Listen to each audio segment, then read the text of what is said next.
அனைவருக்கும் வணக்கம். ஓம் நம சிவாய. இன்று நாம் காண இருப்பது சென்னை மாங்காடு காமாட்சி அம்மன் கோவில். மாங்காடு அந்த கோவிலை சுற்றி மாமரங்கள் சூழ்ந்த இடம் என்பதால் மாங்காடு என்ற பெயர் பெற்றது. மாங்காட்டிற்கு வந்து காமாட்சி அம்மனை மட்டும் தரிசித்தால் முழு பயன் கிடைக்காது.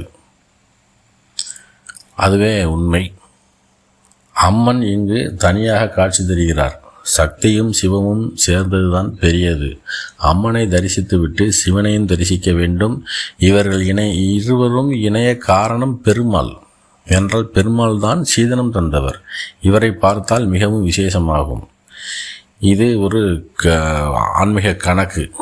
கண்டிப்பாக மாங்காடு காமாட்சி அம்மன் கோவில் சென்றால் கோவிலின் மேற்கில் இருக்கக்கூடிய தெருக்கோடியில் வில்லீஸ்வரர் வீதியில் சிவாலயம் உண்டு. அந்த கோவில் கண்டிப்பாக சென்று வர வேண்டும். அதன் பிறகு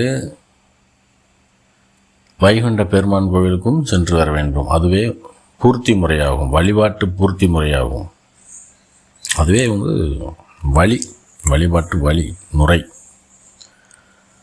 மாங்காடு சென்று அம்மையப்பரையும் வைகுண்ட பெருமானையும் கண்டிப்பாக தரிசித்தால்தான் நன்மை நடக்கும். அதை நீங்கள் கவனித்து பார்க்கவும். இனிமேல் இதுவரை செய்த தவறை விட்டுவிட்டு இனிமேல் இதை செய்து பார்க்கவும். அதில் ஒரு மாற்றங்கள் கிடைக்கும். அதில் ஒரு பலனை பெறலாம். இது உண்மை. நன்றி.